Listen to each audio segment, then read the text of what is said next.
Miz taunted me, he baited me, he antagonized me, all because he felt this protective wall because I was not cleared to compete. He thought the things that he said and did wouldn't haunt him and that he would be safe. But then I was cleared.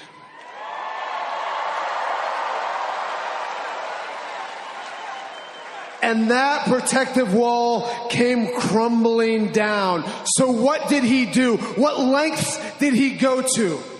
He brought his wife out to the ring. He brought what I thought was his very own baby strapped to his chest to the ring. Why? To build a wall between us to protect himself, because he knows that if he and I were to ever get in a fair fight, I would destroy The Miz.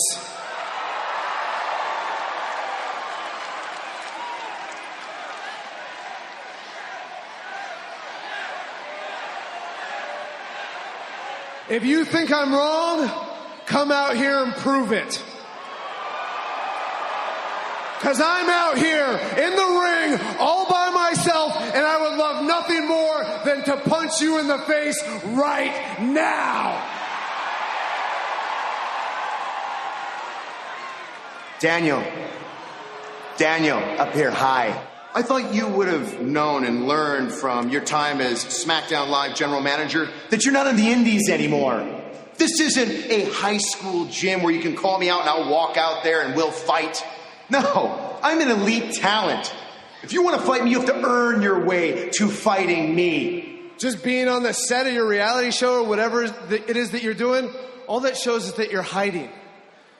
And it proves what I've said all along, is that you're nothing more than a coward. Do you remember the last time you called me a coward? We were on the set of Talking Smack. And I got in your face, and what did you do? Did you fight for your dreams? Did you punch me in the face? No, you got up and you walked away. Because as much as you pretend that you want to fight me, all you really want is this. This, Daniel. You just want me and you locked in conflict because you know it furthers your career. I have carried you on my back since I was a pro on NXT. 10 years of fighting on the indies, Daniel, to get noticed. And it took me 5 minutes of getting in your face on Talking Smack to make you famous. That's the difference between you and I. For me, this is about passion, and for you, this is about fame.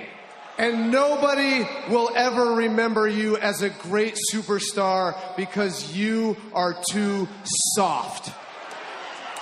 But if you need a big stage, if you need something big to come out and fight, why don't you talk to your agent? Why don't you get off your set? And why don't you come fight me one-on-one at SummerSlam? You just do the same thing over and over again. This is you. You create sympathy, you talk about your wife, you get beat, cry, repeat. I am done with you riding my coattails. When are you going to accept reality, Daniel? That the Yes Movement is over. The WWE Universe has moved on. Why can't you? Just let your contract expire. And go entertain dozens of people in high school gyms. Because these people, they don't care that you defied the odds at WrestleMania 30. They, much like me, are annoyed with you. So why can't you just be quiet and go away? Because all these people, they look at you and all they see is one thing.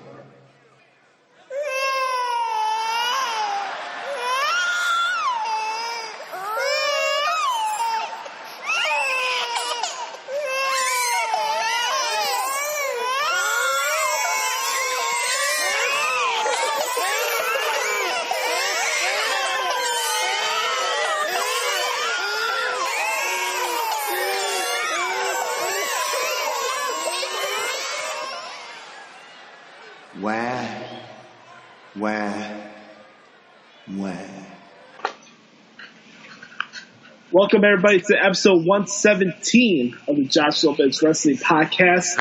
It is Thursday, August 2nd, 2018. It's a very big weekend for yours truly. I'll be fully transparent and let everybody know I'm a big Chicago sports fan. And tonight we got the Hall of Fame game. The Bears will play the Ravens on NBC. Football season is back, so I'm very excited for that. And later on in the show, I'm going to spend a couple, 2 or 3 minutes talking about my favorite memories of Brian Urlacher, who's going into the Hall of Fame this weekend. Just share some thoughts on that. Ladies and gentlemen, welcome to the show. We do this podcast every single Thursday on iTunes, Apple Podcasts, Stitcher, YouTube, wherever you get your podcasts from. Do us a favor, please leave us a 4 or 5 star rating on Apple Podcasts. Let us know what you guys think about the show. If you ever have any suggestions, please hit us up, and we'll take your suggestions into consideration. I have a website. It's called ProWrestlingTranscriptions.com. That's where you can find all my coverage of the G1 Climax tournament, which ends a week from this Sunday. So August 12th is the final day of the G1. I've been at this freaking thing for 3 weeks. There's 70 more matches left to go. I'm plugging away, but I'm having a lot of fun doing it at the same time. Last year I was doing the G1 for the first time, and part of it I felt was dragged because I never been used to covering tournaments where it's 20 different days like that, and you have points and things you got to catch up with. But doing it this year, and I know what I have to do to make these articles work, there's a better flow to it, and I give New Japan credit for lowering their time schedules for the show, because last year each G1 show is at least 4 or 5.5 hours long. This year it's scaled down a little bit, so I appreciate New Japan putting that into consideration with more people subscribing to their network and knowing that they want to expand out to different markets in the globe. So the G1's been a lot of fun. Thank you guys so much for checking out the website. I made a lot of new changes to the site, and your support is duly appreciated. You can follow me on Twitter and Instagram at NotoriousJoshi. I'm not alone on this journey, as we call the Josh Lopez Wrestling Podcast. Yes, I am Josh Lopez, but I do have my brother, Adam Daley. What's going on, my man? Josh, what's up, brother? What is going on? So, anybody listening out there, and listen, Josh, I like to every once in a while tell some humiliating stories just because I like to. And I feel like not enough people tell humiliating stories. And the only way that we can all get through humiliating stories is spreading our stories and all that kind of stuff all over the world. So, listen, here's what I've been up to. And I told you I was going to wait for the show. So Josh has no idea what I'm going to be talking about, anybody listening at home. I just let him know that I might be late taping the show today. So, here's the catch, Josh. Here's what I was doing yesterday when I let you know about that. I don't know if anybody else out there, and listen, this is a story of self-awareness. And I always like to make the joke because I know I'm probably the old guy in the room, as I near 39 years old this fall. Same birthday as Aunt. Shout out, brother. But, so, I don't know the best way to lean into this one other than, I don't know, Josh. Let me ask you, how often do you check your testicles? How often do you give your balls a good check-in just to make sure there's nothing in there, because it's important. It's important. And listen, guys, I had to make an appointment this week because something popped up, and I'm telling kids, listen, man, you don't want to fuck around with that. You need your clackers down there, man. You need to make sure that they're in good condition. There were some things that just didn't seem right, with a self check. I'm not one of these guys that's self checking all the time. In fact, it's like a quarterly thing with me versus a monthly thing. I'm probably gonna have to be better about that. But listen, and I'm saying this, guys, because listen, obviously, we always joke, and there's a lot of awareness about breast cancer, and there should be, and thankfully that there is. Right. We need, it's not as deadly. It's not as, but listen, testicular cancer is still a scare out there, guys. And you want to talk about someone being fucking a nervous wreck, somebody that has anxiety and all of a sudden something doesn't feel quite right. And it's like, uh-oh, you run downstairs and you're like, honey, you got to feel this real quick because I just got to make sure I'm not wrong on this one. Then you're texting your buddy that that had, something wrong and had to have one removed. And you're like, hey, this is going on. What should I do? And then, you call your doctor and and the worst part, Josh, is you have to call a doctor a doctor's office that you have no idea who's going to answer the phone. You know it's not going to be a doctor, but you know that nurse is going to go home and probably tell the story of the poor soul that had to call in and say, yeah, I don't know. What's the best way of saying this? My nuts don't feel smooth. I didn't know how you really said. Obviously I didn't say it that way, guys. I was a little more cordial about it, but that's an embarrassing fucking phone call to make, man. Just because that they're just muting this. Yo, it's another one. We got another one, guys. But but anyway, to make a long story short, I made the call yesterday, which was Wednesday, so it's Thursday, and they called me back and said, listen, he wants to see you first thing in the morning. Now, I want you guys to understand, I'm certain that my doctor hates me. I'm pretty sure. So for my doctor to want my balls in his hands at 9:45 in the morning, I was a little concerned. Didn't really sleep too well last night. My doctor doesn't like my face. I don't like his face. So we're not on a relationship where we like to see each other too much. And I especially didn't want to become, I didn't expect our relationship to blossom into something a little bit grander on a Wednesday morning or a Thursday morning here. Anyway, I guess the long story short of all of this, and I'm like Miz on Miz and Mrs. Whatever the average is, I guess we'll go with that. But no, listen, guys. All this kidding aside and embarrassment aside, I tell these embarrassing stories because nobody else does. Dude, it was, but listen, it wasn't that bad. In fact, it's actually a really funny story to tell. Guys, check yourself out. Make sure that on a monthly basis you're checking yourself, because it's something that it can be a little more common than not. And a lot of times you find other things thankfully they don't think it's anything that I have to worry about. It's just, it's other things that I don't need to go into right now, but it's not the big C, and that's all that's important. So, long story short, guys, that's something that just listen, we stress it with women so much, and obviously with good reason. We don't stress it enough with men because, let's face it, nobody really wants balls. Women don't want balls. Guys don't want balls. They're just there. I mean, they could really take mine and I'd be cool. Probably give me more I'd be more aerodynamic anyway, but I'm just saying they're just nobody likes. They're just there, dude. They're just, and I'm telling you, man, it's weird because as you get older and gravity takes hold and they just start dropping on you, and it's like there's no turning back. And you guys will understand if you're of a certain age, you can't wear boxer briefs anymore and try and look sexy. You have to wear boxers because you just have to. Guys will understand what I'm talking about out there. But yeah, guys, self-check yourself. That was me. Humiliating myself, to get some laughs out of you people. So don't say I never did nothing for you. But no, man, listen, it's scary. I was scared to death, Josh. I'm not going to lie. I felt something weird going on down there. And if the first thing you think is shit, I don't want to have to deal with that. Not the losing the testicle part, the cancer part, obviously. Take my balls, please. But listen, we've been talking, everybody on these podcasts want to talk about how much, I got balls, I got this dick and balls all the time. Well, you know what? Let's do it in a positive manner for once. So there you go, ladies and gentlemen. There's my public service announcement. Self-check. Exams. Important? Yes. Moving on.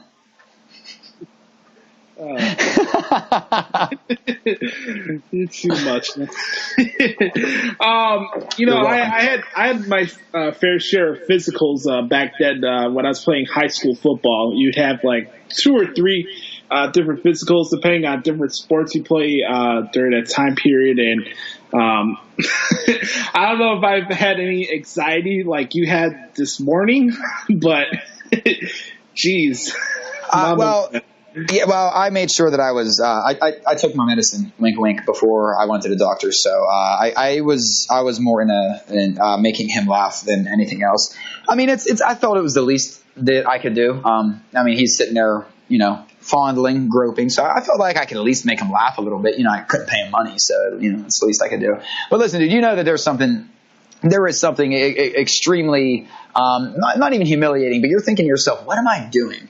I'm calling somebody blindly on the phone that has my date of birth, social security number, medical history, knows my marriage status, kid's name, knows everything about me, and I got to call him and talk to him blindly about my testicles. Like, it's the strangest. It was just a strange. But honestly, guys, no, it really isn't that bad. Just be a man and grow up and do the checks and make the calls when you need to. I just like to make everything into a comedy bit, but it really was embarrassing. And like, I really was like, I didn't know what to say to this lady on the phone. I was just like, you know what?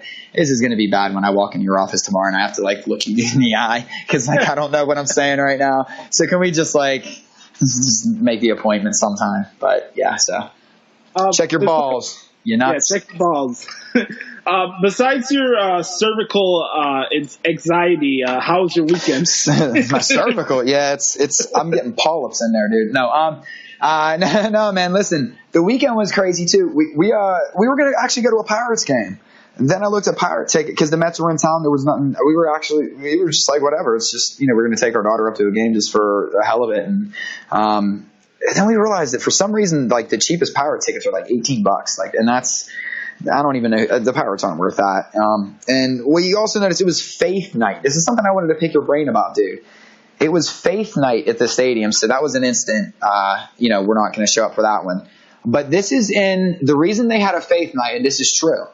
This has actually been done because the Pirates did an LGBT night last year for Pride Month, and a lot of people complained and said they didn't feel comfortable with their kids being there, and they felt and it was a big ordeal. So this was actually the compromise because like Sam was freaking out, like fuck the Pirates, we'll never go to a game, and I said hold on, like this is the compromise though, right? This is. And now, so Josh, I want to get your opinion because this is a social show. I told you I want to talk about that I kind of left you in the dark on. Do you think is that fair, foul that we have to do this? I mean, do we just because somebody feels quote unquote left out because should we have to have a faith night because we have an LGBT night? I feel like one was given to celebrate and one was given as force. I feel like the faith night was more forced because we're under attack than anything. But but at the same time, I guess fair is fair. Or should teams not do this? But yeah, I don't know. I'm kind of at a I didn't really know how to feel about it. Personally. Like what do you think, man? I'm all for promoting people getting in a positive state of mind, whether that's women, revealing that they're lesbian and they're part of the LGBT community. I think that's fine. Embracing other cultures, embracing other races. I'm all about being in the positive state of mind. One thing I'm not down with is projecting certain beliefs or just I'm not about projecting things. I think as human beings, we're allowed to live our life in our own way. And how I close out the show talking about you're the director of your life story. I really do believe that. Not saying that just because you're a director of my story means you have to act like a fucking idiot and absolutely do stupid shit. But I think they're trying to do it to save face. A lot of things, especially with baseball teams, they do like cheap marketing, like nights and stuff. Fit in with everybody. Like it happens here in Chicago too. I think there was a fake night, by the way, for the Cubs. I forgot when it was, but by the way, I'm not a Cubs fan for those wondering. You don't have to worry about me. I'm not an obnoxious Cubs fan. I'm actually a Sox fan. And we draw the same amount of people as the Pirates do. So we got a little correlation for Pittsburgh and Chicago, all right? So you mean like 6 people go to White Sox games too? Yeah, unfortunately. People don't want to go to the South Side, man. People just go on the Orange Alien says on CNN and all these other places, and they get scared of the South Side. By the way, I think Guaranteed Rate Field or Comiskey Park, whatever you want to fucking call it, is a better looking field than Wrigley Field, but that's just my opinion. So, nonetheless, I feel like if you want to promote something and get people in the positive state of mind, I'm all for it. But projecting things like that and having like fake night, I don't know, because that's going to get into weird territories where people are going to be like, oh, if you're not in this fence, oh, you need to get away from this section. And here was actually my question about the whole faith night. Because listen, that's at least I actually don't mind it because even though but that tells me, hey, don't go. Just because if for some reason, in 2018, people still for some reason have a problem with gay people or people in the LGBT community.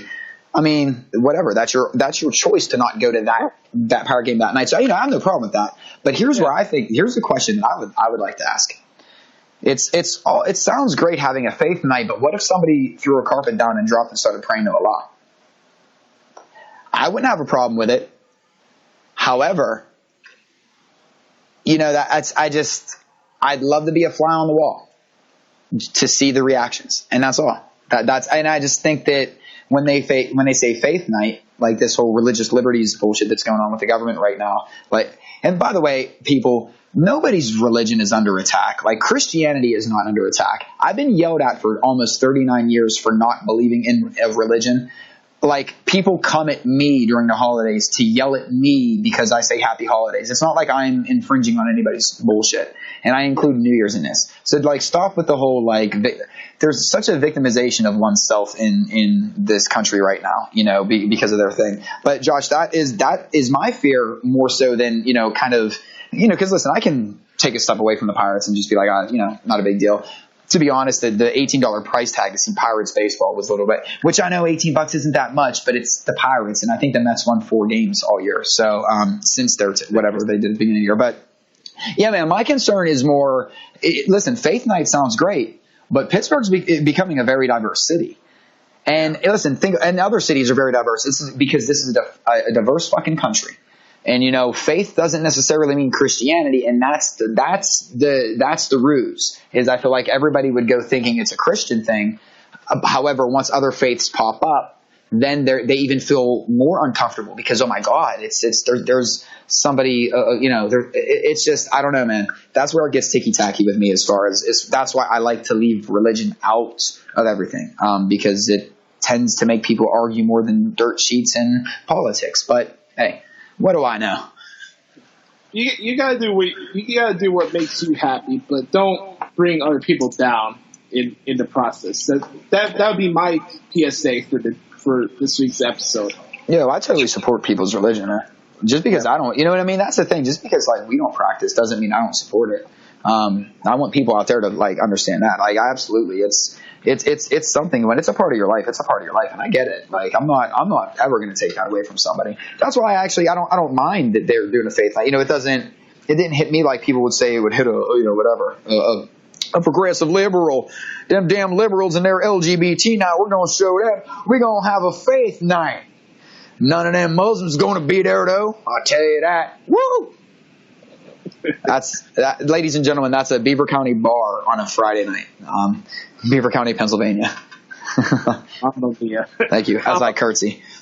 Well, let's get into the shout-outs really quick before we get into some wrestling talk. First off, I want to give a shout to my friend Greg for the Cheap Heat podcast. They call him Stat Guy Greg, but Greg the Verge, Greg Stat Guy Greg, Gregory High in general. I want to give a shout out to him. He's a very cool guy. He's a lawyer out of Harlem. Very, very cool guy. I've had him on my old radio show back then, the Pro Wrestling Experience. And it was nice getting to catch up with him on Monday. I haven't talked to him in a while, but he's doing some good stuff with Peter Rosenberg on ESPN. So I'll give a shout out to that man. Very, very, very cool guy. Good. Other shout outs. Everybody who listens to this podcast, you guys are the MVPs. Give a shout out to Ant for plugging our show last week. I love listening to your guys' show each week as well, so check out Ant's work. Even when they go off wrestling and they talk about like G-Unit and just like randomly off lyrics from mid-2000s hip-hop or R&B stuff, I always get a crack out of that. Yeah, well, that's when podcasts are good, man. When you can branch off. And how many of us talk the same wrestling BS every week and it's just regurgitated in a different voice, man? When you can bring in other stuff and people still love what you're saying, that's what it's about, man. Like, you never want to get to the point where you sound like Undisputed with Skip and Shannon. No problem. No problem. No problem. No problem. No problem. Shout out really quick to Nick from the UK. I know they're doing tapings out there for the NXT UK show. I hope he gets a chance to go see one of those shows because I think it's a really cool thing that they're actually doing a UK-centric show with the NXT umbrella on top of it. So I want to give shout out to Nick for the UK. Sorry that you got to get blocked by douchebags a couple weeks ago, but you're the real MVP, so shout out to you, brother. Also, give a shout out to Brother Carter as well. Yeah, he hasn't been doing much wrestling media-wise, but Brother Carter is still the man.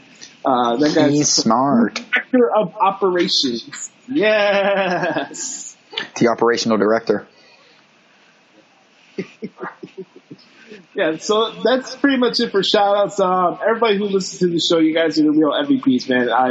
There's a lot of nonsense out there, and there's 8 million wrestling shows, but the fact you want to come and listen to our nonsense for about an hour and a half or so each week, we do appreciate it, because this is kind of our creative release just to have fun. You know, me and Adam are living busy lives outside the podcasting world, and we got other stuff to attend to, but when we come on here on Thursday, I get to spend some time with my brother and record and talk about something that I love each week. Thursday is my favorite day of the week, so thank you guys for checking out the shows each week. And listen, guys, I love the wrestling, the wrestling fan. I just don't like the dickhead wrestling fan. That's why I appreciate you guys, and I'd be lying if I said I didn't appreciate the fact that you guys allow me to come, entertain you guys on a week-to-week basis and talk about my nuts and self-check diagnosis. And Waffle House trips after sex. No. I squeezed that one in there without her finding out. That's probably the last time I'll squeeze one of those ones in there. Before we get to WWE, by the way, we made a new segment last week called Nimrod Summer, and I was talking about this with Adam before we recorded the show today. As content producers and everybody else who does podcasts, you can relate to this. When you come up with new bits or you try to start something new and you have a certain way you want to go about things, when I started the Yacht Club a couple years ago on this particular podcast, I would use 3 clips from shows that just absolutely take wrestling too seriously, and I would display that in a particular segment. I made a whole intro out of it. I had the Triple H clip saying, you know what I'm going to do? I'm going to go on Twitter and tweet my displeasure. And then I had the clips of Punk telling Marks to sit down and get over yourselves. And I had something from The Undertaker back then. And I had the Tupac and Bitches as a rider instrumental in the background. I had certain ways to go for particular segments. And, later after the fact, I would just use it as one clip just to make it as the theme of the show. And then last week we come up with a new segment, and it's reading off stupid tweets on wrestling. And we ran off 4 or 5 tweets last week. And then this week, as we close out the show, we're going to be talking about something that's just absolutely mind-boggling that I can't even make a preview out of it. That's how stupid it is. This is the most 2018 thing that's happened in wrestling this year. Legit. Yeah. 2018, I know that we like to take things too far, and as fans, I know we ultimately are our own demise. We can't have nice things because of ourselves. But Josh, what you want to talk about at the end of the show, I can't wait to sink my teeth into. This is the most 2018 thing to me that could have been done in the wrestling forum so far. Oh, I can't wait. Quick update on the G1. Kenny Omega is still undefeated in his block right now. He's the points leader in the B block. Today's show is an A block. I'm going to be transcribing that show once we're done with this bad boy today. So again, to that show. As I mentioned earlier in the show, the final day of the G1 is a week from this Sunday. So we're hitting the home stretch here. So if you haven't seen any bits of the G1, please check out my website. I keep everybody updated with the standings for the tournament. And it's been a lot of fun. It's been more enjoyable than last year. I think last year I was just trying to get used to covering that type of tournament, and it kind of took away from my entertainment of the matches going on. But this year, it's been a lot of fun, and I want to give a shout out to Kevin Kelly because he's been calling every single G1 show, and he's a fun guy. To do something like that, a gaijin to do English concert in Japan and spend a month away from his family like that, I'm going to give props to Kevin Kelly because that's not easy. So give a shout out to Kevin Kelly and Rocky Romero because they've been killing it so far. Kevin Kelly's been so dedicated to the business for so long, man. I mean, he's that's one of the guys that everybody should have respect for. He's just and we're all nobodies in podcasting and in wrestling Twitter. We all think we're something special. None of us are. And it's funny how we go after this person, whatever. But Kevin Kelly is somebody. I hope that everybody listening and or does this type of thing, respects and because you could learn a lot from him. Right. Absolutely. One thing I want to get to before we get to the main roster, if I have a match to recommend for anybody to check out this week, check out Candice LeRae versus Shayna Baszler from this week's NXT episode. Very, very good stuff. The women were quasi the main event show. The show actually ended with a talking segment with Tommaso Ciampa. But the last match of this week's NXT show was Candice LeRae and Shayna Baszler. These ladies toured the house down, so let's give shots to them. They did some good shit. And then they're making more announcements for the Mae Young Classic, which should be start taping in August and released in September. And we're all setting up this build to Evolution. So a lot of good stuff in women's wrestling that I'm not going to take for granted. I mean, other people can take it for granted and whine and bitch about how many times Raw or SmackDown are promoting this pay-per-view as we transition to our main roster portion of the show. Let me just say this. How long have we been watching WWE? I mean, I've been watching WWE for 20 years. Longer than most people that are listening to this podcast have been alive. It's funny because I realized my virginity was lost before most of you listening to this were probably born. It was a really weird realization one day where like, we're talking about Nick G, how he was getting like hated on. Then he went to MSG and had the time of his life. Shout out, brother. I see you still living your best life, man.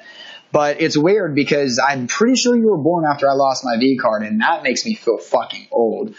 Regardless of where I was at with that, as we're talking about it, I'm sorry, I just went on a sidetrack there. What were we talking about with that? We've been watching wrestling for a long time. Oh yeah, so yeah, I've been watching for 30-some years, 33 years. Are you surprised by them promoting and re-mentioning something big and announcement-wise? No. We went through Tout. We went through the WWE secondhand experience where they plugged that a gazillion times during the shows. Is this really a hill to die on? Is these plugs really taking your enjoyment out of a show that's not even taking place for another 3 months? Yeah, they plug WrestleMania for a year straight. What I mean, and think about everyone else. You plug the Super Bowl all year in football, or the playoffs all year in football. NBA, you start.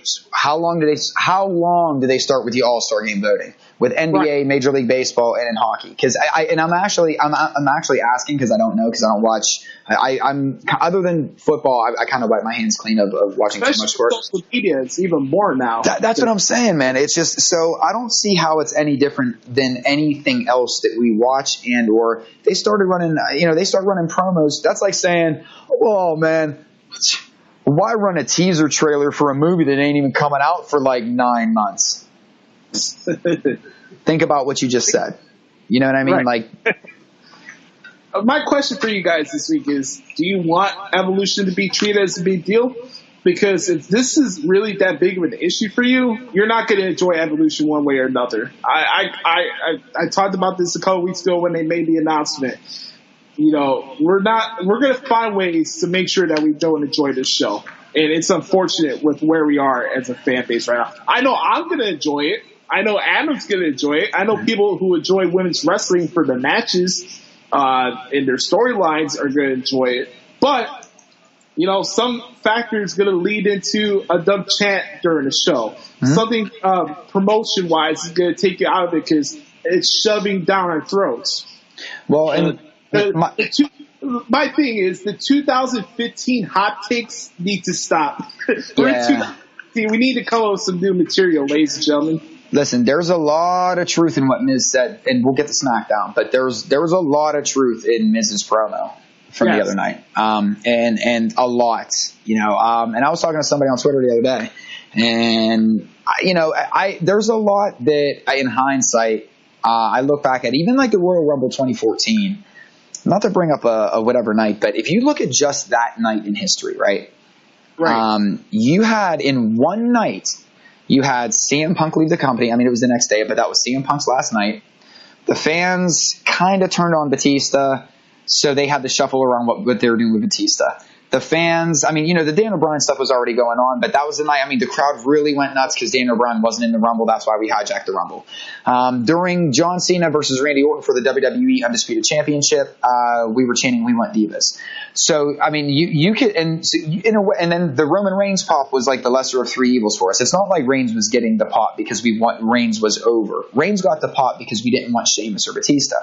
But now, when you look at that night, and I'm not just, you look at that night, that's CM Punk, Daniel Bryan, Roman Reigns, and Batista. Those are four characters' careers that were absolutely changed in a dramatic way that night. Just that night, just because of the way that we act as fans, because we won't allow them to tell their story. You know what I mean? Because we feel as though we have to interject all the time to tell them what to tell us. And then when they do tell us what we want them to tell us, we have chosen that it was too late to tell us because the timing wasn't right. So it's like we treat them like the ex-girlfriend that you kind of want to talk to, but you don't really want her around. It's like you only want her around for the sex, and you want to kick her back out, like get the hell out of here. It's crazy, man. As fans, we act just totally irrational, and I'm not blaming Daniel Bryan, but I do think the Daniel Bryan scenario is problematic because it's as fans, we have to let them just, because there is a magical story that they could tell, and I think that listen, here's the story real quick, Josh. Let me run it past you, whatever. We don't fantasy book on here, but let his contract run out, and I'm using air quotes right now. Let his contract run out, have him go fucking wrestle other places, then have him come back at the Rumble. He's gone for 4, 6, whatever. That absence makes the heart grow fonder. It's what they should have did with Punk. Go ahead, man. Right. Let me ask you a question. Where's the Rumble this year? Arizona? Oh, that bastard lives in Arizona, doesn't he? See, and listen, it's not Dan, and this is the thing. It's not Daniel. I love Daniel Bryan still. I am absolutely pro Daniel Bryan, but wanting him like injected straight into the main event is there's so much has happened in the 3 years that he's been gone. And there's so much talent in WWE right now. And I'm not taking anything away from Daniel Bryan, but it's almost overly obsessive to where and at this point, Josh, I don't know if it's that people are even still Daniel Bryan fans or they just finally want to say, "I told you so." You know what I mean? Because I think it's that. Yeah, I almost feel like they're almost, and I know the answer to everything is turning him heel, but it's just at this point, I'd almost rather them put Daniel Bryan on a losing streak and then have him start to get frustrated and be like, "You know what, you people didn't care about me when I came back," like kind of like Randy Orton's doing, but it'd be more believable. And I'm not saying what Orton's doing, he's doing great work. I'm not knocking him on that either, but I don't know, dude. I think that just the fans wanting him to be the poster boy so bad. And I always say this, Josh, instead of looking at having a couple people as the face and seeing how you can utilize, and it doesn't have to be a male either. It could be a female. There's just so much they could do. As fans, we pigeonhole ourselves into small thinking. And so I don't know, man. I don't know. I just think this is getting as obsessive as the Roman Reigns hate squad. Like, it's absolutely the want for Daniel Bryan to be the guy is as excessive as people not wanting Roman Reigns to be the guy. Well, it's Batman Joker. You have to have one to have the other because people feel that Roman took Daniel's spot, and I don't know. See, that's the thing. We will never know. We will never know. Go ahead. When we're starting getting into like the Yes movement and after the whole Triple H like screw job at SummerSlam 2013 and we're going into WrestleMania 30 and Punk left the company and everybody's like, "Oh, I'm no longer going to be a WWE fan and Daniel Bryan's our savior for this company that's supposedly going out of business because all these bad things are happening and Batista's ruining wrestling for everybody." I'll be honest, guys, the whole Yes movement storyline turned me off on Daniel Bryan. I always appreciated him as a wrestler. And it's sad that I got more enjoyment from Daniel Bryan as the mid-card guy and Ring of Honor work as instead of the main event guy. I never clicked for him from that standpoint because of this obsessive nature where it's like, "Oh, if you don't like Daniel Bryan, you're not a real wrestling fan." And bullshit. That's absolute bullshit. Dude, I love indie guys. How my current favorite guy is Kevin Owens. Think about that. He came from Ring of Honor. So if I don't like a guy for whatever reason, that shouldn't have to be the case of whether I'm a wrestling fan or not. I wouldn't tell somebody if they love Roman Reigns and that's their favorite wrestler. And if you like Roman Reigns, you're not a real wrestling fan. Or if you hate Roman Reigns, you're not a real wrestling fan. That's just fucking stupid. Well, yeah, I don't think it has anything to even do with like indie versus WWE bread or anything like that. Like I mean, maybe it is. It is, because think about this. What's the constant thing everybody talks about when it comes to WWE or NXT? Why don't these guys get portrayed from the outside, getting opportunities like they get in NXT that they don't on Raw or SmackDown, right? It's the whole Daniel Bryan syndrome. We want the indie guys to tell you that we were right and that the people outside WWE are bigger draws than homegrown talent that came just strictly through the WWE system. It is that way. You know what I think? I actually think, and I'm not disagreeing, but I think what it's more, because I think this ties into it too. I think it's more that listen, social media has made us, and this has been going, you could see because I'm a certain age, you could see when the levee broke, so to speak, when it came to social media and how it really crumbled. Because it's crumbling humanity, but it's giving everybody the feeling that they have that instant voice, right? So we don't know that nobody's really learning the art of patience, and the reason why I say this, Josh, and why I think this ties into it, those of us that really know, and I don't know. I mean, I know a guy that got married down at WrestleMania 28, which was a couple years before the Yes Movement. I don't know. I can't remember his name. Strangely, it's been scrubbed from the internet, which is very odd. But I know this kid, though. Him and his wife dressed up in cosplay, got married. It was awesome. Nice little thing down in Miami. And it's odd because as soon as they got married, the whole crowd was, everyone who was at the wedding was chanting, yes, yes, yes. Because that entire weekend, everybody was chanting, yes, yes, yes.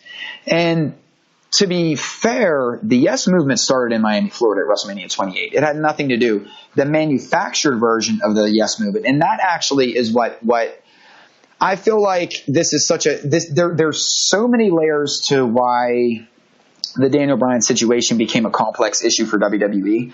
And one of them is that, we could argue, did they wait too long to pull the trigger on Daniel Bryan as far as making him a main eventer? Probably. Because in my personal opinion, the pay-per-view after WrestleMania 28, and the program after WrestleMania 28, after Jericho got out of the way, I think Punk ran a short little program with Daniel Bryan for a couple pay-per-views. I think Bryan should have taken the title off of Punk at one point, and maybe they could have flipped it back over just to appease the fans at that point, because he was at such a fever pitch. Now, they decided not to do that, and that's fine, because we have to understand as fans, when we let the WWE know we're behind this person, we have to remember that they have the next 6 to 12 months already written. Yeah. And unless an injury happens, which you don't want to see somebody get injured, or unless something drastic happens where, they sign a new talent and they can switch things around, it's rare that they can shuffle around long-term plans that they already have in place. And that's the one thing that as wrestling fans, we still refuse to accept. And I think that's a big part of it too, Josh, is that we get behind a talent and we want them. And it's like fucking heroin. We gotta have now, gotta have now, gotta have now, gotta have now. And it's like, we just can't let them tell their story, because eventually they do hear us and they give us what we want. But then again, like I said earlier, when we get what we want, though, we kick it back at them and say, well, we wanted it last year, so we don't want it now. It's a lose a lot of times for WWE's booking. No, it's a different booking, but while they're different characters, there is a lot of correlation from Daniel Bryan and Bray Wyatt in their journey of how they've been portrayed on the shows. You said, did they pull the trigger too late? I say no, because he won the World Championship in 2011 when he cashed in his money in the bank briefcase, and he walked into WrestleMania 28 as the World Champion in a 4-month title reign. And the same thing happened for Bray Wyatt. winning the title before dropping it a month or whatever later at Mania to Orton in 33. When you're a champion, and by the way, Daniel Bryan was in the company for 1 year when he got that title. Think about it. So he started in the summer of 2010, somewhere around there, right? It was that NXT thing with Nexus, right? So 2010. So he's in the company for a year. Wow, yeah, that's true. So he was in the company for a year. He became a champion and won Money in the Bank and was a United States champion. So when you get those opportunities right off the bat, let's say like a guy like Kevin Owens beats John Cena, was a U.S. champion, became the Universal champion. You don't think WWE never pulled the trigger on Kevin Owens? Right. Well, and you know what, Josh? I think that's a really good point too, because as fans, we and I hate to keep beating this dead horse, but we fail to remember that airtime is airtime, and when you get multiple segments, or a main segment, or one of their money segments, or you get a couple different little side segments, whatever. They're investing time and money into you. You know what I mean? Like, just because you don't have a title on you, that doesn't, yes, if you were a wrestler, you would want to have a championship, but sometimes not every character calls for it. And I know I hate to say this, but there are times when the title is used more as a prop than to give somebody an achievement. And with that being said, after Daniel Bryan climbs the mountain and is on top of the mountain with the title, what story do you tell ultimately? Because the Daniel Bryan story, the reason why we love him is because he's the underdog. When you're not the underdog anymore, what do you do? What do you do? Let me ask you something. You went to WrestleMania 30, right? Yes. Did you have any doubt that Daniel Bryan was going to win the title that night? No, not at all. No. And that's the problem right there. No, not at all. Because a year after that was the whole fiasco with the Roman stuff that we're going to talk about later on in this show. And Daniel Bryan still being betrayed as the underdog, and Daniel Bryan has to be the guy that beats Brock Lesnar. All this shit comes full circle. Yeah. Daniel Bryan was not an underdog going into WrestleMania 30. And where we are with this, and I want to bring this back full circle, where you brought with The Miz. Everything The Miz said on Tuesday is how I felt about Daniel Bryan for the last 2 years, even out of him leaving the company. Now, I want to make this clear. I enjoy his work as a wrestler. I am a fan of his, but I am not to the point where I feel like I'm like he's the greatest thing ever. I never felt that way about him. Maybe that's just a reflection on me, but the whole I love D-Bry. But I'll admit this stuff. And the funny thing is, the most fun I've ever had out of Daniel Bryan was the original Team Hell No run. Okay. So that's how I feel. Like, when we're talking about, Daniel Bryan comes back. When he retired, he was the Intercontinental Champion.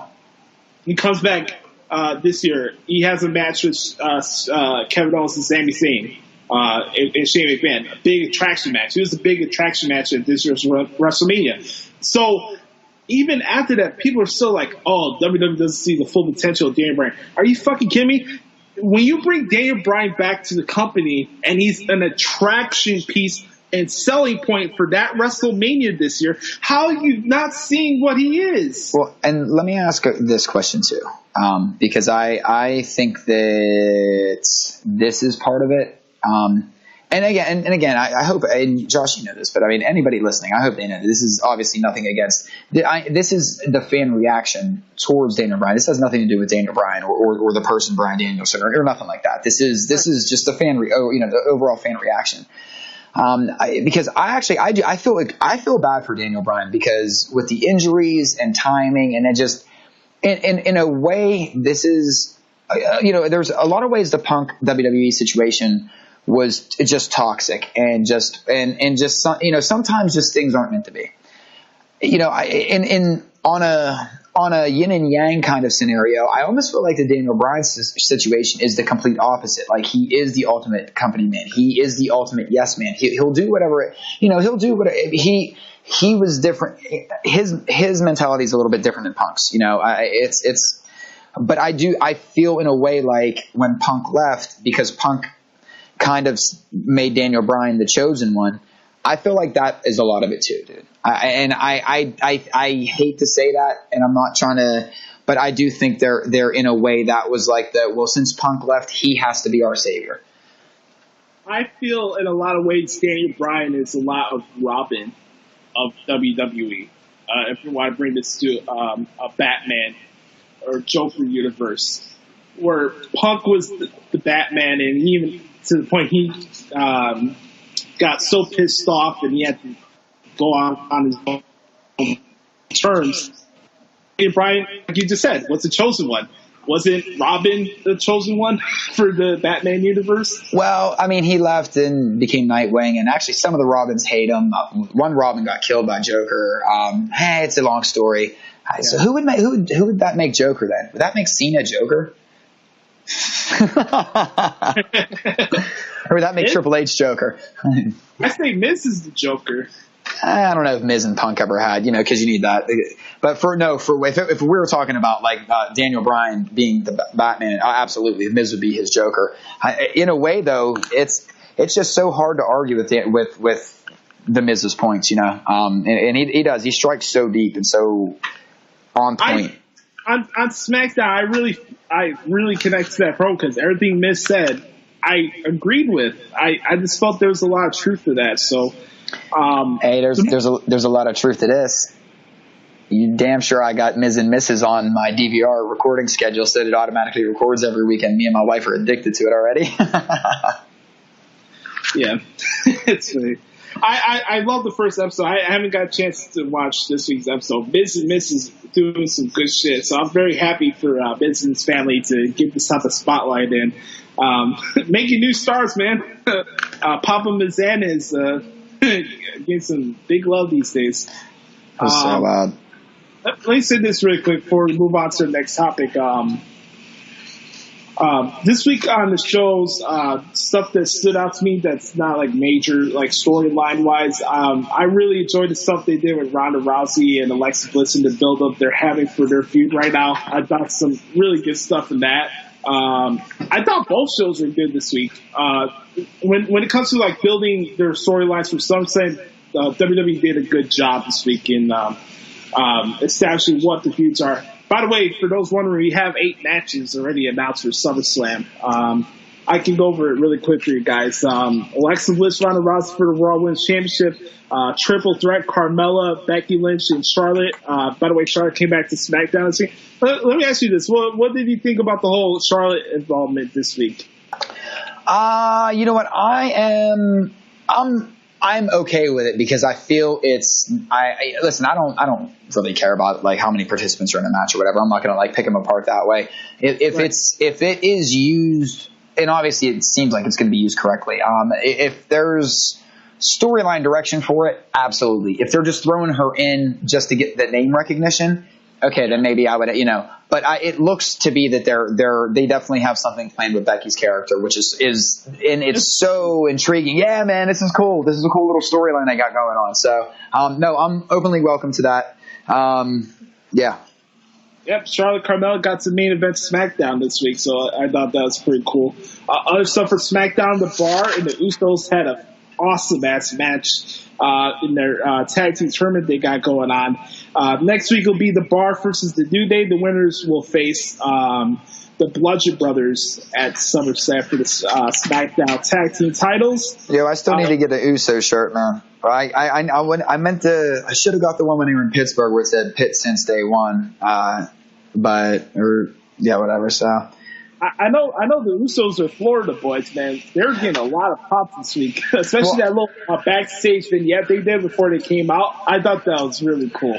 I like how WWE has their shirts, like they're customized on a city by city basis. That's what, do you know like how you would get your hand? And because I really don't know this, like how do they sell them on the website for the different cities if they don't sell them at the event, or like is there? Because, dude, I'm serious, man. I'm actually, I really wish I would have had a little bit more scratch on me that night because I wanted to get the Usos. But I want that Uso shirt. I've been bitching about it for a while. I owe them dudes. I've been wanting an Uso shirt since they've been wearing the paints. I just wasn't cool. I just didn't like that they were playing in the paints for so long. I'm glad they went back to what they were doing from day one. That's why I like the shirt so much. So, but yeah, man. Do you know how you can get your hands on them, or is that like a... the last time I was on Shop, they were selling Chicago Day One-ish shirts. I did see that. Cool. So I'll have to check WWE Shop. There's a cheap plug for WWE Shop unintentionally. You're welcome. It's like the worst product placement ever. Like, I don't know. Maybe you will. Maybe they do have it at WWEshop.com. Wink. Wink, wink. Wow, was that bad? Yeah. I'm very curious to see who wins. I have no idea, and it's not that I don't care. I've actually enjoyed what they've been doing for the tournament so far, and each show they have the Bludgeon Brothers send out another message, and they still find a way to get them on the show. So while maybe people will look at the SmackDown Tag Team title match not being as important on SummerSlam, I think they're doing some good stuff to get people intrigued into it. So I don't know who will win, but this could be a scenario where it's another multi-person match. This is a Big Four show, and I wouldn't have a problem with it. But I'm very excited. I'm very happy that the Bar are back because I think both guys are highly underappreciated as performers, not only from the company, but also fans as well, especially Sheamus, man. If you look at that guy's resume for how many different titles he's won and stuff like that, it's insane. Well, both of them guys they're so great with the fans. You know what I mean? Like they're great ambassadors for WWE, and that goes a long way. That's the other side that we don't pay enough attention to because, like they said, and I mean, it was the one thing that Angle said in the ring this week, like, when you work for that company, you got to understand you're going to do charity work. You got to do, you got to be there. I understand they were saying it as a champion, but I would ultimately say that, if I was on their roster, I would make sure I was readily available for anybody and everybody. You know what I mean? Just because you're always trying to get your name out there. So, I don't know, man. Other stuff we got on SummerSlam, Seth Rollins, Dolph Ziggler.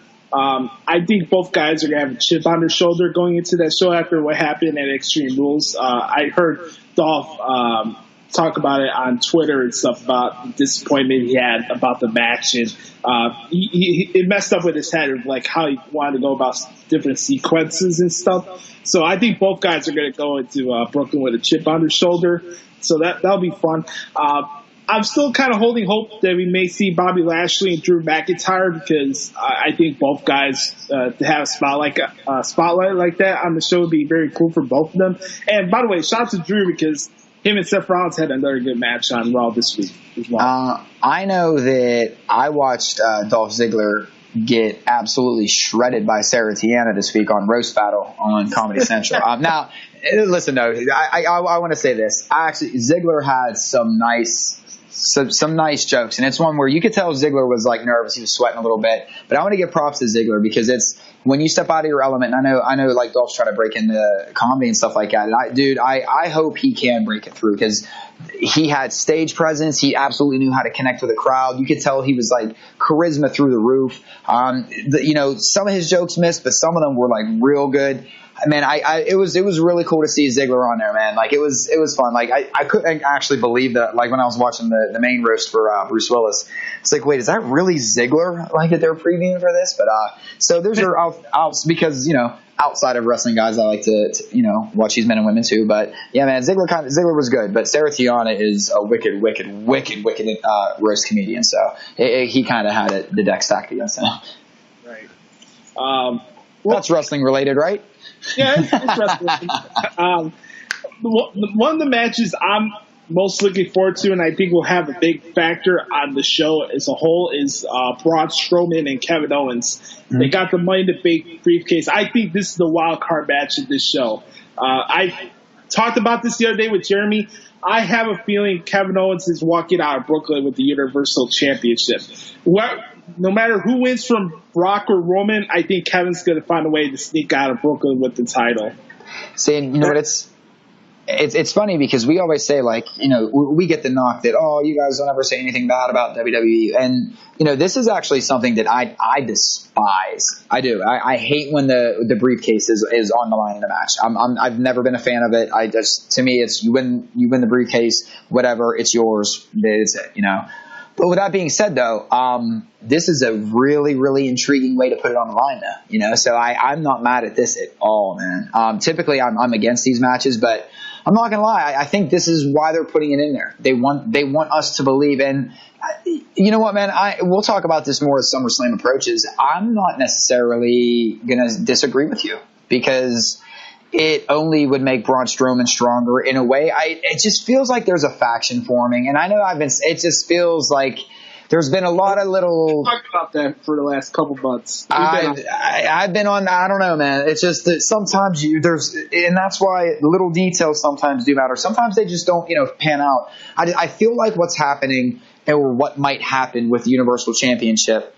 Maybe we get not with the same players, but maybe we get what was supposed to be 2 years ago when Balor had the championship and then got injured and they had to redo everything. And it was, and who knows? I mean, maybe we're just looking too much into stuff, but it does seem like there's stars are aligning, I guess is the best way of saying it. Yeah. Stars are aligning at the right time too. Right. The main takeaway I took from programming this week, I felt that every segment for both shows had synergy, whether it was a match, whether the person lost or won, there was synergy. For example, Kevin Owens and Braun Strowman, they're building that feud pretty well. The synergy that we got the modern-day Maharaja on the show, and he got a victory. So, yeah, something like that. Shanti. Baron Corbin and Finn Balor had a pretty good match on Raw this week. I know people are going to town on Baron Corbin's vest and stuff. I love Corbin's character right now, man. I do. Like this is the perfect fit for him. Is like, and that's what I mean. Like, kind of like sometimes the stars just align just right, just at the right moment. And a lot of characters are really peaking right now. And I don't mean like but they're kind of hitting a high mark. Ronda Rousey's having her first Monday Night Raw match next week, which I think is pretty cool. Big. I think it's kind of a tip to the hat to Alicia Fox for a tip of gratitude for how long she's been in the company. I think besides Natalya, Alicia Fox has been like the longest one in the company, like actively. I mean, I know Mickie James was there before Alicia Fox, but Mickie was gone for the company for like 10 years. And it's crazy. And it does show too that they are using Ronda. They're and they are slowly bringing Ronda along. And listen, Sam was actually going nuts about this because she loves Fox. Like, she loves Foxy. And she was saying, like, that's the perfect opponent. She knows how to sell. She's been there forever. Like, she's like that. She's perfect. Like Sam's, like, hyped for this match. Yeah, it's going to draw a big rating. It's going to be a big part of the next week's show. They're in Jacksonville next week. Jacksonville. I feel like Jacksonville. Deadpool. Like Deadpool. Oh, remember that time in Jacksonville? The Buffalo of the Florida. The Buffalo of the South. It is the Buffalo of the South. Oh man. By the way, I'm gonna give a shout out to Samoa Joe. I thought his promo on SmackDown this week was pretty good. I know a lot of people are like, "Oh, when you're gonna mention TNA?" You guys know that they're from TNA, so we don't really need to acknowledge that. Well, and it's in a way. Everybody, that's like saying that every time Daniel Bryan's in the ring, do we have to mention that he's from Ring of Honor? Right. Do we have to mention that? I don't understand. We need to mention that Nakamura's from New Japan. I don't understand that. But nonetheless, it's cool. I think the fact that AJ and Samoa Joe are a WWE title match, and I think Joe was making a big point about it, that the WWE title, no matter what, is still the most prestigious title, whether they close out the show or not. Well, and the one thing I like about this too is, especially with Joe's promo, why I thought it was so effective, and at least it was. Here's where it was different. One, it's not like Styles was just catching a low blow for 4 straight months. 2, it was speaking about self-exams there. So the second one, this is really this is the storytelling. Here comes the soap opera, right? Now he's talking about his family, but not in a derogatory way. He's saying, like, it's you're abandoning your family, and any man that is on the road a lot or has to work a lot or has to spend time away from his family because of just to put food on the table knows it is hard being away from the family. So it absolutely plays fantastically into a SummerSlam storyline, you know, and nobody has gone after AJ Styles this way. They've tried to attack, they've tried to make fun of him. They tried to make fun of his hair. They've tried to outsmart him. They've tried to do this, but nobody has, you know, like, the size, small. Yeah, we've had size differences. We've had, I mean, you think about it. We've had AJ Styles versus kind of every kind of animal and or obstacle, with the exception of his own. You know, and I'm talking about the characters here, guys, not in real life. I'm not a fucking sycophant, but the story that they're telling, the one thing that always in his mind is that he misses his family.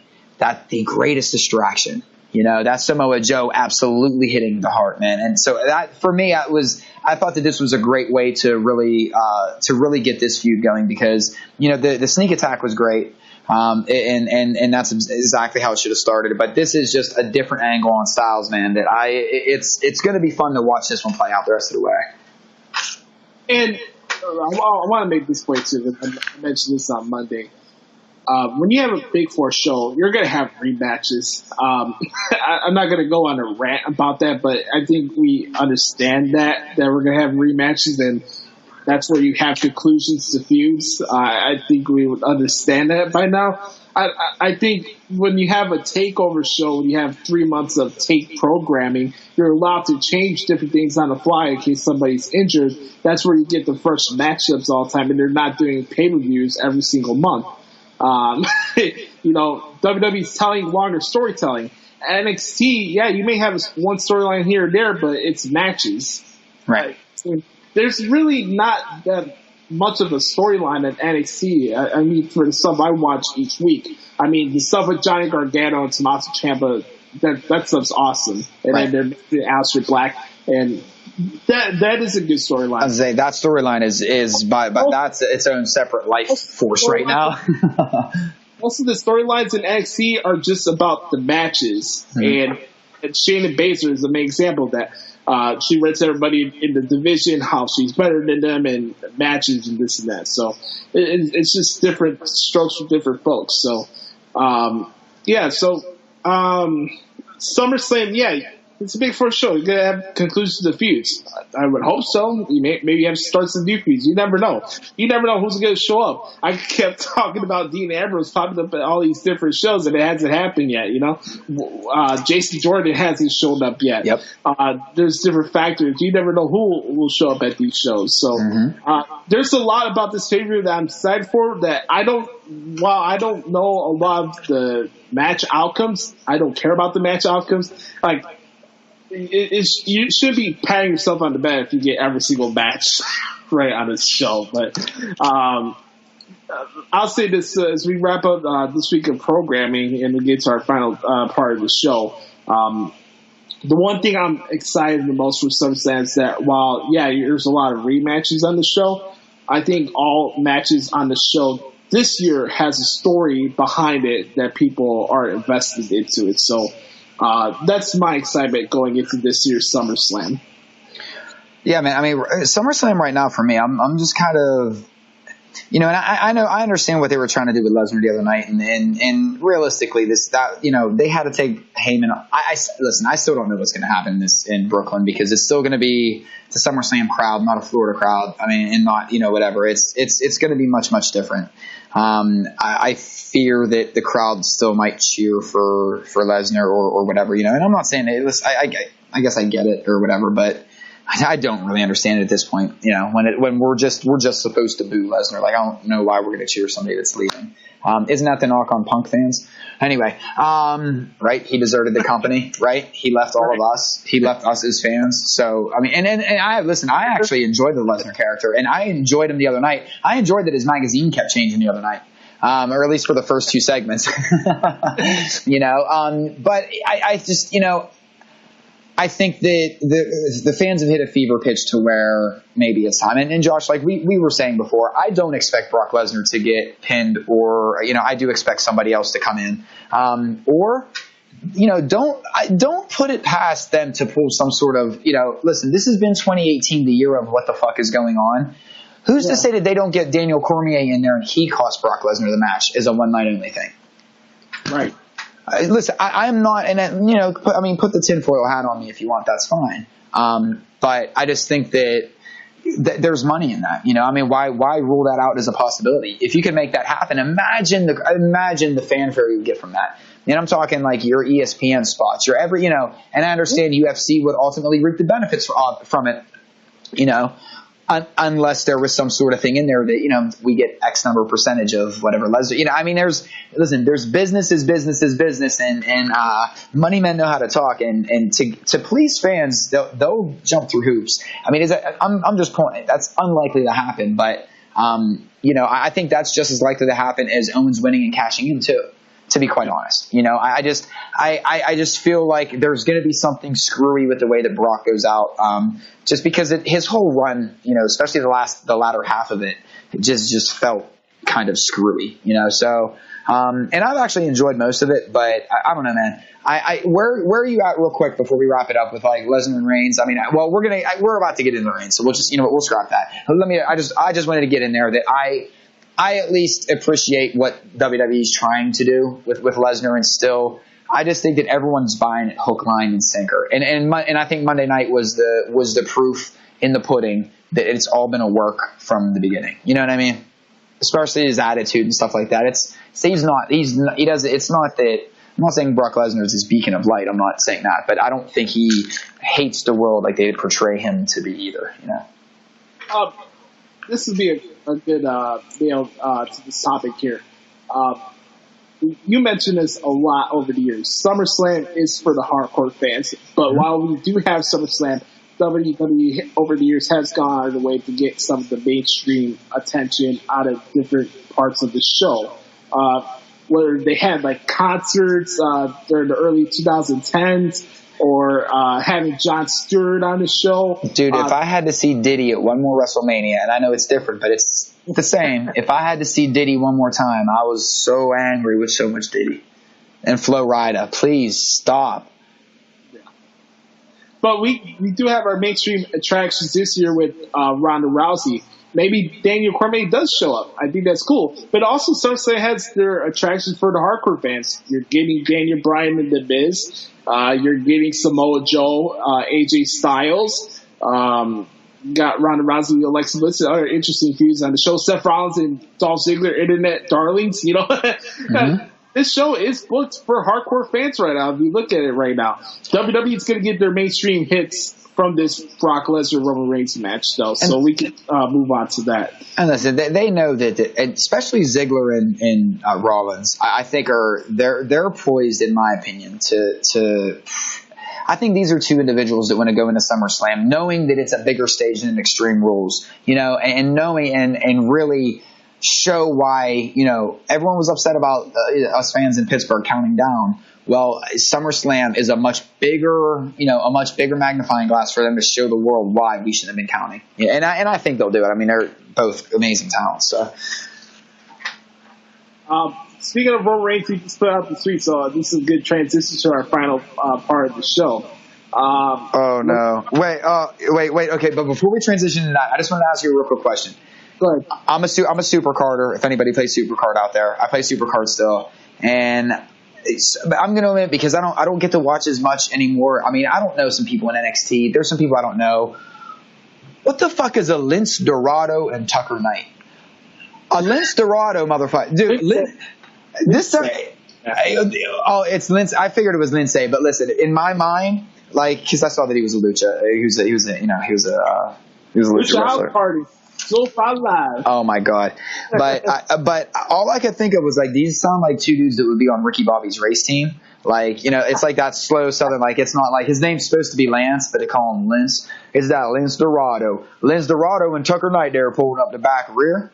Because I've never seen him wrestle, and obviously, guys, I know I could have just put on the network and found out and whatever. I just wanted to make a really bad joke here and just fucking get a laugh out of him. So, all right, now we can move on with our final topic. Oh man, Tucker Knight, by the way, for those that don't know about it, he's part of Heavy Machinery, and another guy that'd be a good fit for that race crew. Otis Dosovich. I have his. That's what I mean. I have his card too. It's just his card didn't sound as ridiculous as Lince Dorado. It sounds like a car from this like late 70s that was out for like 3 or 4 years, and only like there's like 5 people that still have one, and they like still polish them. That's what a Lince Dorado, or is that an El Dorado? Moving on. All right, here's the tweet. Literally 6 minutes ago, for Roman Reigns. He says, "Whenever I'm in the ring, I hear the noise. It doesn't shake me. It doesn't anger me. I don't run for noise. I thrive in it. I hope Brooklyn's ready to get loud because I'm ready to give them the show." And then now I'm going to transition to a Nimrod Summer because this may be the dumbest piece I've ever read in my entire life. I'm going to read this verbatim just so I can have context here.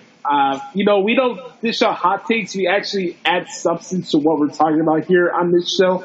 Unlike other shows. Here's my hot take. And if you're so angry about Evolution, go watch New Japan Pro. They're always all-male pay-per-views. All right, man. Here we go. Sizzling, huh? Me. I'm trying to get my Nimrod voice going on here. Multiple sources high up in WWE have confided me some very serious and damaging information. It would appear that Kevin Dunn is leading a small task force in WWE at the personal order of Vince McMahon to pay fans to support Roman Reigns both at television tapings and on social media. Focus groups are showing an alarming few number of WWE fans like Reigns, so WWE is paying large sums of money to make sure that isn't the case. The amounts have not been confirmed, but I have told anywhere from 100 to 200 per fan at live events to throw away any anti-Roman Reigns signs and replace them with pro-Roman signs, depending on seating. On social media, fans are being paid anywhere from $1 to $10 per tweet, $5 to $20 per IG post, and $1 to $3 for Facebook comment in support of Reigns. These numbers are varied depending on influence and reach. That's where this bullshit starts right there. It's varied. Where the fuck you get that in the first place? All right, let me continue here. It has been noted that Kevin Dunn and Vince McMahon are both petrified at the animosity, disdain, and growing indifference towards Reigns, and are doing everything they can to shift the narrative in their favor. This task force has been placed in January of 2017, but it's only coming to light now. Shut the fuck up. I think this needs to be exposed at all costs. It is estimated that this task force has spent $5.8 million so far on fan payouts with no real ceiling to the budget. Fans are signing very powerful NDAs, non-disclosure agreements, that would result in excessive fines if violated, which means this story will be denied up dam that's been broken. However, if enough fans make a big enough stink about it, this could have massive implications. So let WWE hear your voice with the hashtag Stop Roman Payouts at all costs and hashtag Never Roman. You, my friend, are a Nimrod. So let me get this straight. So we're led to believe that the person that said that Hillary Clinton was running a sex trafficking ring out of a pizza shop in Washington, D.C. has now shifted over into wrestling conspiracies, and now this is where we're at. So I did some quick maths, and I'm going to go on the low end of that because they were saying $100. Let's just say that 7,000 people in any given arena have a Roman Reigns sign or a shirt that they're going to pay you to. And because listen, we're going to entertain this for a minute, but I'm going to go a low end and say 7,000. I'm more than half the crowd had Roman Reigns shit in Pittsburgh, but let's just say 7,000 just for a round number there. $100 per, and that's the low end on that. That's $700,000. So I'm led to believe, you really want me to believe, this is how I could shoot so many holes in this fucking thing that somebody put out. There's so much that you could shoot through, mainly that I was at Extreme Rules. So all these bullshit stories that you're seeing about, I was at Extreme Rules and I saw people in a suit, it's all bullshit. It's total bullshit. Although that probably explains a lot of the after pay-per-view events that happened. I didn't get it, Josh. See, I thought that with every cheap $25 ticket that you buy, I thought you usually get to meet the locker room and hang out with the women's superstars. And I thought that I didn't know that you and some of the male stars get to go to the strip club like down the street and hang out for a while and go get all you can. I thought those payments just came with the cheapest seat in the fucking arena. I didn't know that. Oh my God, man! I didn't realize I was on payroll just in a different way. Yeah, because that's about as believable as about what the fuck that dude wrote or whomever that wrote. I'm gonna write a tax statement out of this. Yo, man, here's what upsets me about that too is that it's somebody just trying to get a rise out of everybody. It's nobody that even has any skin in the game, regardless when it comes to Roman Reigns. It's not a fan. It's not nobody. It's just somebody that just wants to see people like us talk about it and whatever. So we're playing right into their hands. What irritates me is that they'll always leverage that it's a CM Punk fan. Which, listen, it might be, but also in 2018, it's absolutely believable that that it would be somebody just throwing it out there because it's just easy meat. You know what I mean? It's an easy layer to throw on. It's an easy layer of believability that all CM Punk fans hate Roman Reigns. Not true. You know what I mean? Hey, ladies and gentlemen, I'm one of the biggest CM Punk fans out there. I'm a Roman Reigns fan. Oh, I see how I got paid for not cheering for Roman Reigns at Extreme Rules, even though I wasn't not cheering him either. I guess because I was just kind of cool with Roman Reigns. That's why they had the air conditioning on blast and it was just like boom, so that I felt like I was freezing the whole time. That was how they were paying me. Do they have ushers bring fans to the side once they scan their tickets? They're called seat fillers. No, let me break a fourth wall here. Let's break. You know what I'm talking about here. They're fucking seat fillers. And seat fillers is you go to an event, you show up and you wait. And if there's empty seats, they'll put you in, especially on camera side, because they don't want to show camera side. They don't want to show any empty seats. I talked a couple weeks ago, brother, about how there were a lot of empty seats at the show. They were absolutely shuffling a lot of people around. It has nothing to do with what you wear. You go to the arena knowing that you might not even get to see the event at all. You go rolling the dice just thinking well, it's almost like you're acting as an extra for the show. So if you're seeing this show for free and they're shuffling you around, you're sitting where they tell you to sit. And to be honest, if they tell you that you have to wear something, you're kind of an extra on the show. Sam and I had had filler seats one time. A buddy of mine kind of tipped me on it, and we went down, and we'll never do it again. It was fun to do for an event, but we were sitting in the where friends and family of talent sat. And it looked really weird because it looked like it was, it's whatever. You guys, it's not like I'm fucking running with a joke that not all you other idiots out there are running with, but it did look like CM Punk and AJ Lee were just sitting up and, from a distance to the point where Alberto Del Rio winked at us from the ring. It was really odd. It was very weird. But that's all that is. If you're a seat filler and if they see people moving around, not to mention Ronda Rousey kept getting moved to different spots in that arena too. They had her sitting on one side of the ring. Then for the Alexa Bliss match, they had her moved to another side of the ring. So was there people being moved around? Absolutely. Open your eyes at every WWE event, especially ones that don't sell out. When you don't have sellouts, you have seat fillers that fill those seats, especially if somebody goes up and they go to the bathroom. You'll see somebody run down and fill that seat for a little while until somebody comes back from the bathroom. Because the one thing you do not want on fucking television is to show that there's empty seats, especially in an event like a pay-per-view. It's just to use your fucking brains, people. I mean, I understand that this isn't and I don't know I honestly don't know what was going on in Pittsburgh, so I can tell you for a fact, walking into this arena, that there was more Roman Reigns stuff. And this is the most ridiculous, because this is so laughable, man. This is maddening. It's I want to, this is where we're at in 2018 and why some days I just think, the day of the intellectual is over, and this is why when I say that we've hit idiocracy already, we've hit idiocracy. We do not think about we're presented with information. The Weekly World News has become fact to us. This is insane. I'm going to play some for you, Josh. This is what it sounds like. This is for all you idiot survivalists out there. This is what you people sound like when you're talking about Roman Reigns. People are getting paid to be Roman Reigns fans.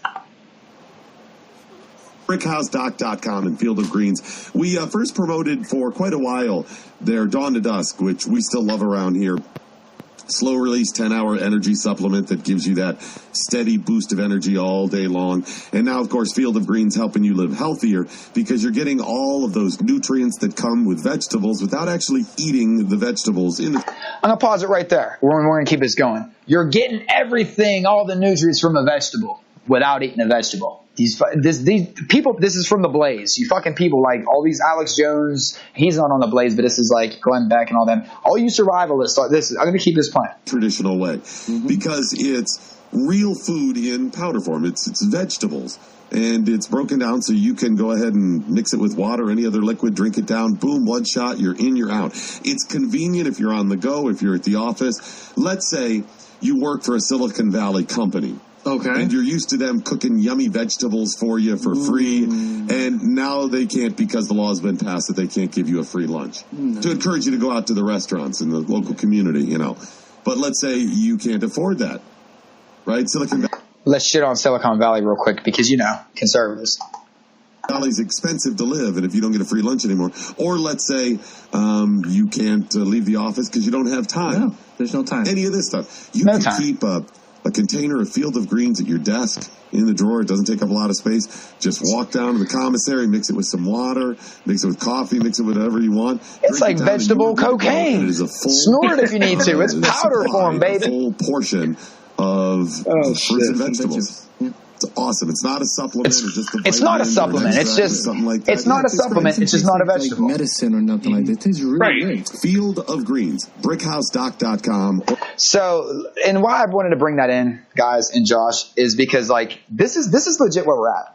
Like you see all these fucking people, all these snake oil salesmen pitching all this bullshit, all these survivalist shit. Did you hear what this dude said?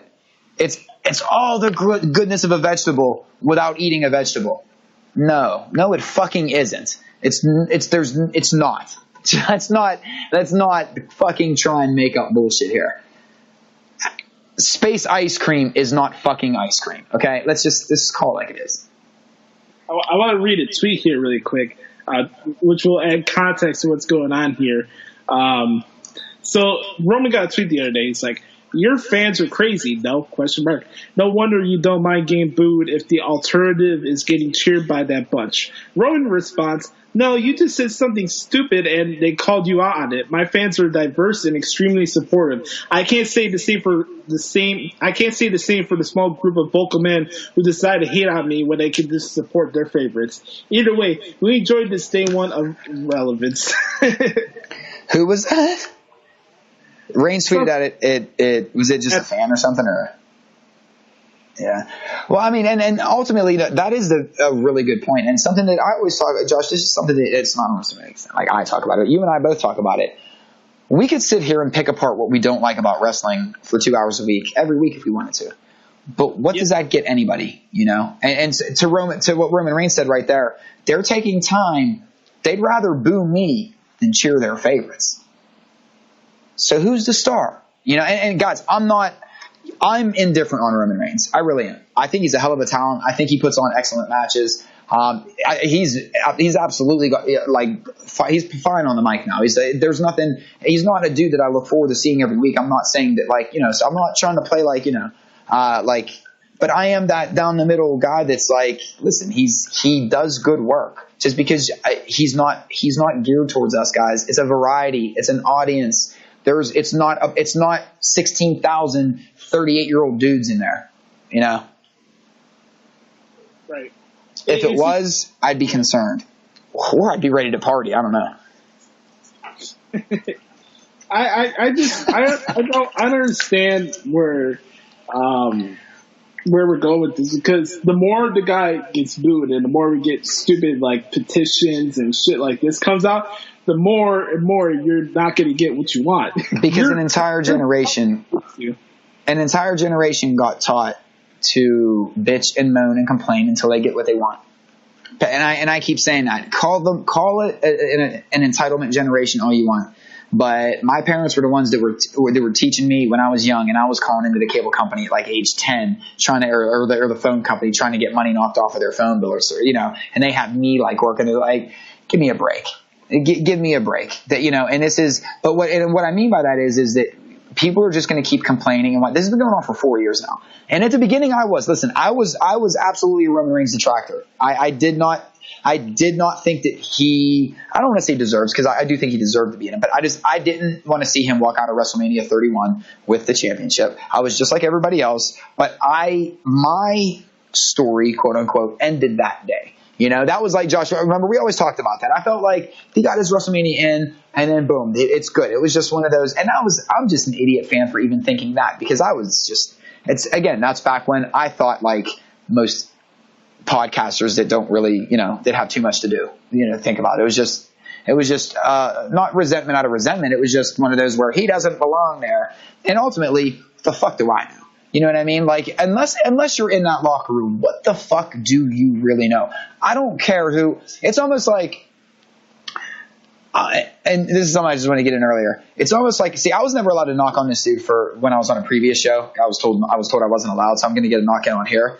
It's almost like and listen, I knocked Kurt, and I love Kurt Angle, but Mojo Rawley this past week, it's like, man, I beat everyone in this locker room. I beat them all. I beat No Way Jose. I beat – who else did he beat, by the way? Oh, yeah, I beat Tyler Breeze. Breeze and Zack Ryder. And then he was like – Tyler Breeze. Yeah, right. But then – and it's like, okay, you beat the entire locker room? Just name 3 fucking people, dude. Seriously, like, stop it. And that's not his fault. Like, obviously, it's not.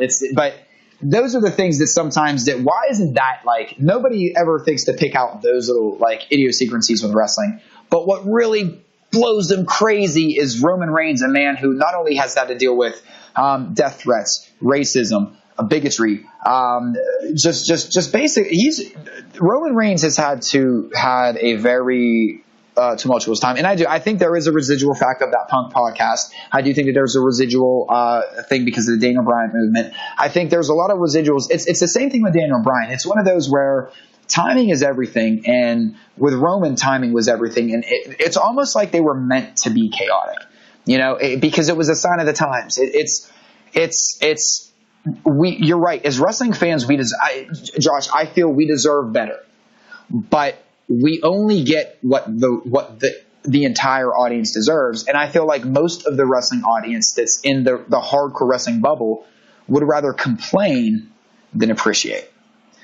You never hear people really take a step back and say, you know what, man, I'll tell you what, from 2 years ago till now, this person, you could see the improvement. You never hear podcasts go off on 10-minute rants about how, we do. We certainly do.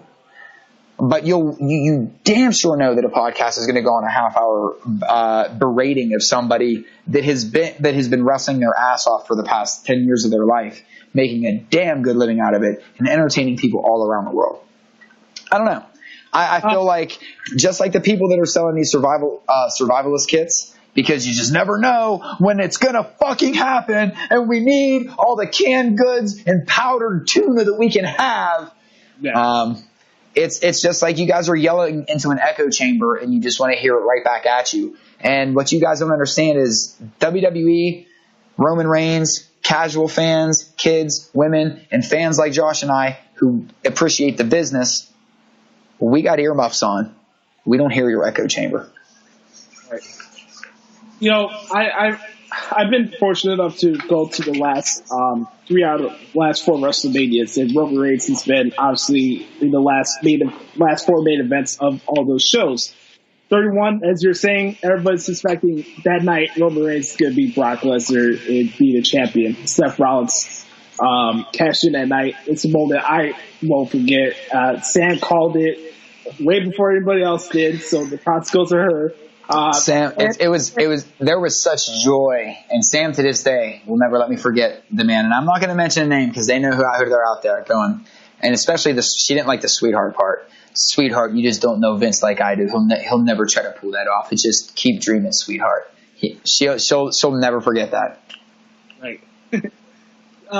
Besides WrestleMania 32, none of the 4 WrestleMania moments I felt were solely based on Roman Reigns, because the night that Roman Reigns was to have this crowning moment at 31 and 34, he didn't win the title. Brock won straight up this year, and he got cashed in at 31. 33 was about The Undertaker.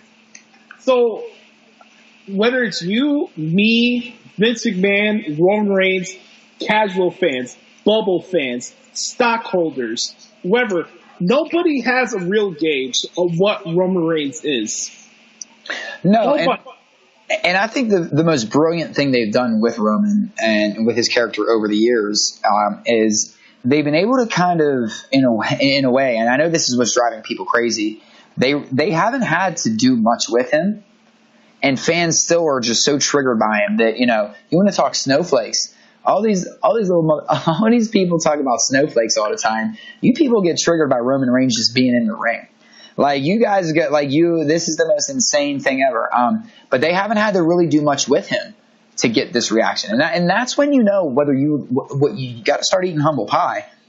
Yeah. That's the man is an attraction. The man is whether you like it or not. Otherwise, you wouldn't be wasting your energy on booing him as loudly as you do at every event that you do.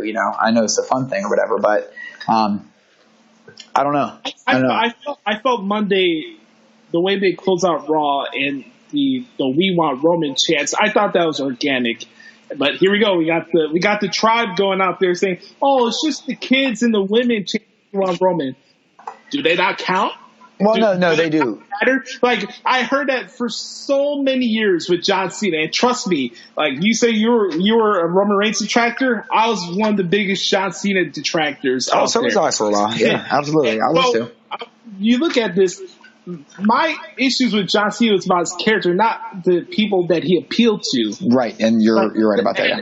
And people mistake that a lot with Roman Reigns too. So Roman Reigns doesn't connect to anybody, right? Roman Reigns is the heir to everybody's poison for being a wrestling fan. But women and children cheer for him. And I've been to events where grown men my age cheered for Roman Reigns. Hell, Ant is a Roman Reigns fan. G-Rod's a Roman Reigns fan. So don't give me this fucking bullshit about, he just caters to women and children. And if that's a bad thing, you don't know what you're watching, because WWE caters to children. Well, and listen, I told you, when I went to Extreme Rules there, and it wasn't because people were getting paid off. It's just Pittsburgh, whether you like to, people just don't like this, but because everyone wants to think that Pittsburghers really want to think that we're like this gritty city, that we're this anarchist city that's so tough. And I'm not saying that the Steel City is gritty, we're tough. I'm not saying that. But not with everything. And with wrestling, we're not a Chicago. We're not a Philly. We're not a New York. We're not a Boston. And we're not. We just aren't. And we try to be. But ultimately, we can't be, because guys like Roman Reigns are too over in our city. Just deal with it. Deal with that fact. People don't like factual information anymore when it doesn't fit their substantive narrative. And it's really not even a narrative. It's just it's just a little fraction of an ego that you want to hear people agree with you. There was more people. Yeah, it's all it is. People were just waiting for the long game. I told you so. But there was still more Roman Reigns merchandise, in my opinion, that I saw on grown men, on grown women, on children, on it don't matter. There was still more Roman Reigns merchandise on people than there was anything else. Walking into the arena, walking out of the arena, all through the arena. It didn't matter in the arena. It just, they were in the goddamn arena. Okay, just get over it, people. You need to like this. This is like when we're digging this deep that we're writing fan fiction like conspiracy theories about tax write-offs. This is so crazy. Like, shout out to my boy Laz. You could $100 to $200 a night is more than what independent wrestlers make. Some. Most. Right. So you really think WWE is gonna? There's guys that men and women for WWE that might not make that in a night. Realistically, there was a time when a couple years ago where they were, some payouts were being leaked allegedly, and they were saying people were getting paid. And if there was any truth to that, $200 is what, and this is just, again, dirt sheet bullshit, so who really knows? But they were saying I remember the one night it was Bray Wyatt worked he did 3 different spots and only got he got paid $200 that night or something. Number one, it's probably bullshit, so don't take that for, again, we live in Weekly World News is gospel to this world now for some reason. So, that child is my homie. But, but it's just enough is enough. Like this is the rumor that for me is breaking the camel's back, because it's one thing to dislike a talent. It's one thing for it to be fun to do somebody. The Kurt Angle, you suck chance, whatever. Again, organic, absolutely. And Josh, I'm not going to lie. I am concerned a little bit, because I don't think on a city by city basis you're going to get that reaction. I think they knew in Jacksonville they would get that reaction. That's why they could pull it off. I'm still concerned that because people just won't, and it's the same people, Josh, that are saying, and that's why I brought it up, it's the same people that were saying, how could you cheer for CM Punk when he left the company? They're the same people that are going to be booing Roman Reigns for a guy that's about to walk out of WWE. Right. And this is where people, again, talk both sides of their mouth as much as they can. I don't know what's going to come of this, man. I really don't. Go ahead. Are these same people who call Punk a quieter? Right on the pockets are joking about that, calling him a quieter. A quieter. That is some of the funniest stuff. There was so much. Oh man. Before we head out this week, I want to give a shout out to Brian Urlacher, who's going into the Hall of Fame this weekend. Ray Lewis, Randy Moss, Brian Dawkins of the Eagles, Jerry Kramer back then with the Vince Lombardi this weekend. T.O., even though T.O. will not be in Canada this weekend, T.O.'s doing his own thing for the Hall of Fame. I'm very excited. Being here in the city of Chicago, there's always been one face of Chicago sports, and it's always been Michael Jordan. Growing up as a kid during the 90s, it was Jordan everything. Once I first started getting to appreciate basketball and stuff, that's when the Bulls were at the end of their second three-peat. And then after that fact, there was a lull in Chicago sports.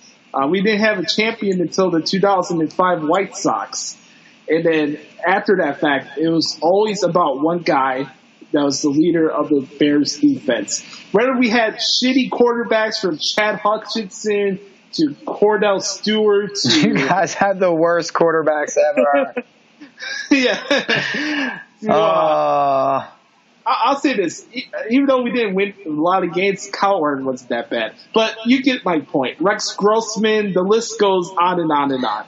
When he was a rookie, I used to call him RKO, the rookie Cal Orton, and I actually called him that for the first 7 years of his career, and then I just decided I should probably stop that. Right. But there was always been one guy that you resonated when it came to the Chicago Bears, especially their defense. It was Brian Urlacher. And Brian Urlacher's my all-time favorite Bear. I was not alive during the Walter Payton years, but I know a lot of people will say that Walter Payton's the greatest Bear of all time, and I wouldn't disagree with that. I mean, watching documentaries about the team and stuff, obviously he deserves a lot of the praise he got. Walter Payton is one of the best football players of all time, and a good person too. I got to interview his son a couple years ago, Jared Payton. He does a lot of media work here in the city of Chicago. Very, very cool guy. Shout out to Walter Payton.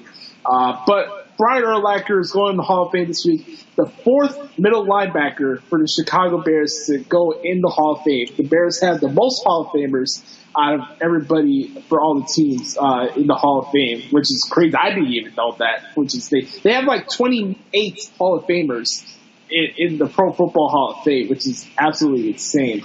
A lot of their Hall of Famers they've been around since the 1700s, dude. What the hell? Of course they did. The fuck? The Raiders were a team in 1960. Your Bears were playing when people were still legitimately they were just figuring out how to turn a light bulb on. They're like, yay, we might in 100 years have a night game.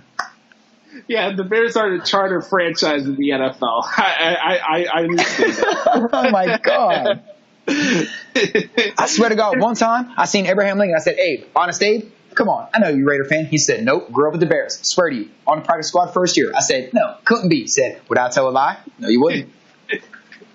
Yeah, I let myself in there. Shut up, Lopez. Anyways, Brian Urlacher was always my favorite Bear of all time, and it's very cool to see him get the spotlight. Get to see him having that big run in 2005, win Defensive Player of the Year, and then the way the Bears were leading that defense into that Super Bowl, even though we got our butts kicked by Peyton Manning. that was a fun year. Seeing Brian Urlacher make Brett Favre look like a fool on a couple occasions was a lot of fun. I remember that NFC, not a title game, but there was a game with big division implications with the Packers against Aaron Rodgers, and Brian Urlacher had a pick 6 on him, which I thought was awesome. So Brian Urlacher, a very young guy. I don't even think he's in his 40s yet. I know he has hair now, which I kind of poke fun at him now about it, but it's going to be a fun week. Bears are playing in the Hall of Fame game tonight on NBC, which starts the football season. I'm very excited for this Bears season. As a Chicago sports fan, this is a big weekend for me. So I'm very happy for Brian Urlacher. Well-deserved honor. He seriously has hair now? Pro Peach? Yeah. Everyone digging into that Pro Peach. I'm lucky that I have this this full head of amazingly beautiful, gorgeous, flowing, naturally healthy hair. It's amazing.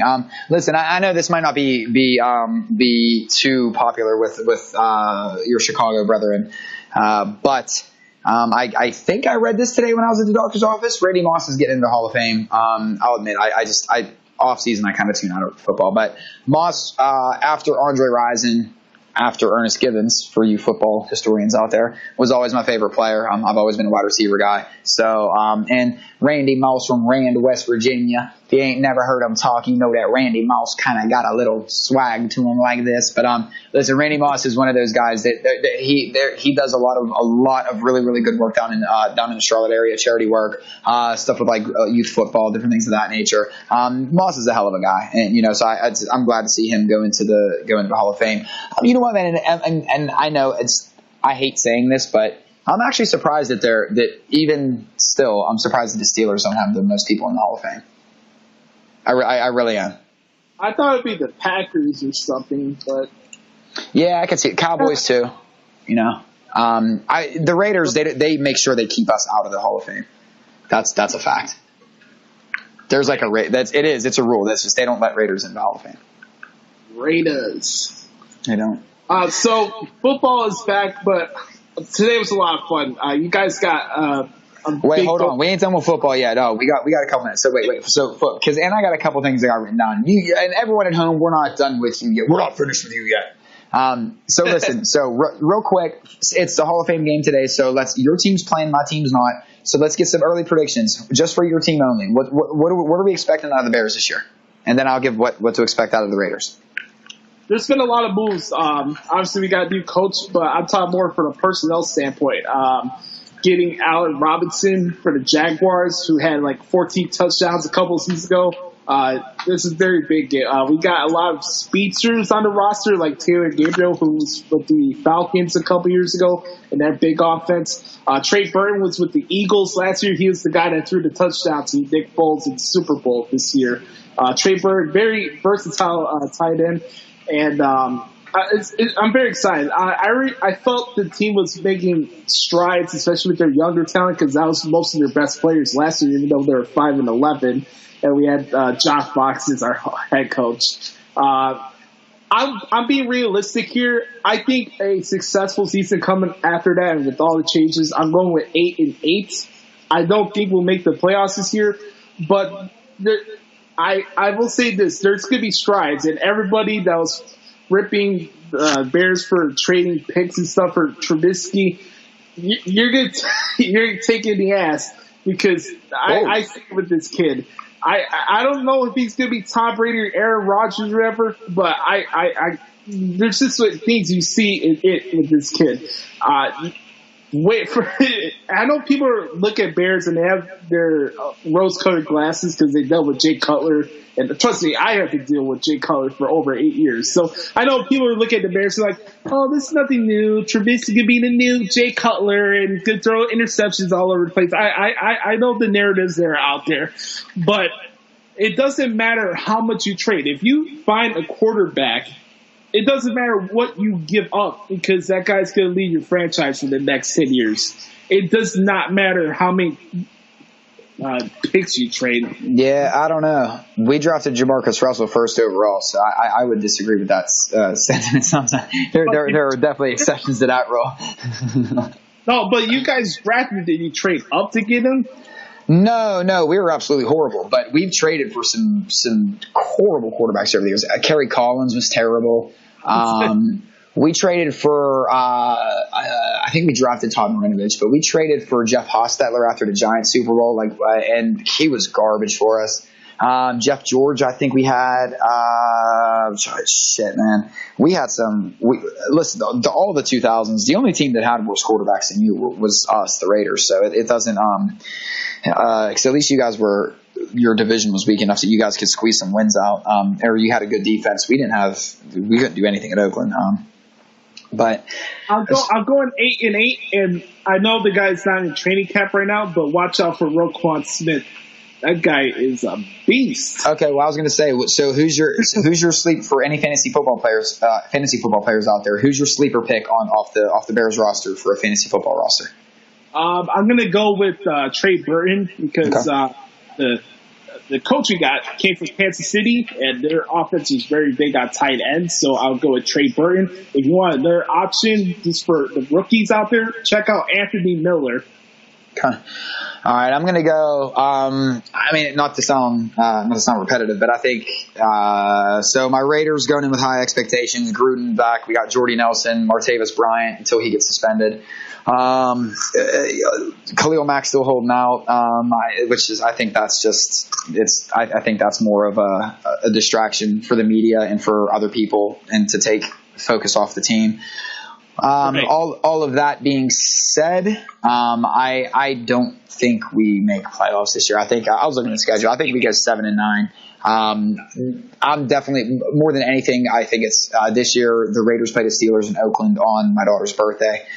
For me, that's just absolutely the game of the year. I mean, it doesn't matter what the Raiders do. It does. I mean, they could go to the Super Bowl or win one game. I don't really care if the one game they win all year is a Steeler game. That'll be cool with me, because it's just a cool way that it falls on my daughter's birthday, you know. But realistically, and I'm very realistic with my Raiders. I'm not one of these guys that's gonna see through rose-colored glasses. I don't see us making playoffs, man. I see us going 7-9, maybe 8-8, and I don't blame. It's not that our division's tough, because I don't think our division's going to be tough. I don't think it's a Gruden thing either. I think that. I just think that the Raiders, there's still some things missing. I don't trust the Martavis Bryant pickup. Jordy Nelson's going to be nice.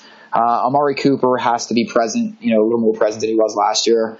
Our O-line, it's just I have concerns. That's all. They've definitely strengthened some weaknesses that we had. I don't know, man. Last year was the first year that Derek Carr was actually faced with adversity. And by that, I don't mean like on-field adversity. It was first time he was faced with off-the-field adversity. And he seemed like he crumbled, man. And I love Derek Carr. I want him to prove me wrong, but I need to see if he's the leader of this team. He needs to step up and be that leader, because last year the team kind of fell apart. And I don't care, blame Jack Del Rio all we want, whatever. So I'm looking at the Raiders going 7-9, maybe 8-8, and I'm usually within one game. So I mean, they might go 9-7, I don't know, but I really think 7-9, 8-8 is probably the most realistic. We don't make playoffs. Fantasy football wise, though, if you don't pick up Jordy Nelson, you're insane. He'll run the slot. He'll be Derek Carr's dump off. This dude's going to have a fucking monster year. So, I mean, I know Amari Cooper's the sexy pick. Jordy Nelson is definitely going to be your fantasy pick, though. Also, I would keep a lookout, like for bench purposes, look out for Doug Martin. Yeah, Doug Martin was an interesting little pickup. I feel like there's too much going on in Oakland, man. There's too many distractions right now. And I actually think they're using Khalil Mack's holdout is a main distraction, where they're all in the know that it's like he's going to sign. It's just they're still ironing out the deal, so to speak. Because it's just there's too much chaos right now with the move to Vegas. When are they moving to Vegas? Are they allowed to move to Vegas? Is it going to be in 2022 now instead of 2020? They're not allowed to start. There's so much confusion going on with some decisions that Mark Davis is making, and Nothing good comes from confusion and chaos, despite what our president thinks. It doesn't make people work harder. It doesn't make people work against each other and better and nothing. It's just when a team atmosphere, that's what I appreciated when Triple H said, this is the greatest locker room that we've had. This is a team. Like nobody's stepping on people's toes. Everybody knows their role. They're okay with it. They're striving for better, but you understand that, you're all there to make the product in general a better place. That's how you have to kind of look at a football team. You got to be there to do your thing. And if individuals start overtaking, I'm worried that might happen in Oakland this year. That's all. I just think that, and that's not a Gruden thing. I think Gruden's the reason why we win 7 or 8 games. I honestly don't. If not for Gruden, I'm looking at maybe a 5-win team. Yeah, see, that's me keeping it 100. All you fans out there that are constantly like beefing your team up. Nah, I keep it 100. I got my doubts. I got my doubts this year. I mean, I can't beef anything up with my team. I mean, we've been last place for the last 4 years. I will say this though. One of the main things I always get a kick out of like football season before like the game start is like the assumptions of 11 wins for this team. Yep. Another 12 for that team. I know Aaron Rodgers is a good quarterback, and he may be the best in football right now. And this is not me being the Bears fan. I'm just looking overall that roster. Yeah, you got a quarterback. Where's your protection? You don't have Jordy Nelson anymore, and Randall Cobb is injury prone. And if you're going to tell me that injury-prone Jimmy Graham is going to lead you to the Super Bowl this year, I don't know what to tell you. See, I usually pull for Green Bay in the NFC. I'm sorry, I normally do, but I'll admit Chris Long got me pulling for the Eagles this year in the NFC. So it's. I want to see how him and Michael Bennett are going to be. Mamma mia, talk about a defensive line. I'll tell you what, those are 2 dudes together, man. Yeah, dude. It's just, I like what Philly got going on right now, man. They got a nice little roster. They got a fun team. They got a real fun team. So, and it's their personalities. It's not, they're a fun team to watch too, but it's just the personality of that team is real fun. So, I hate to cheat on my side chick, the Green Bay Packers, because the Raiders always come first anyway. But I got a new side chick, and her name is Philly. Because let's face it, Philly's always Pittsburgh's bitch.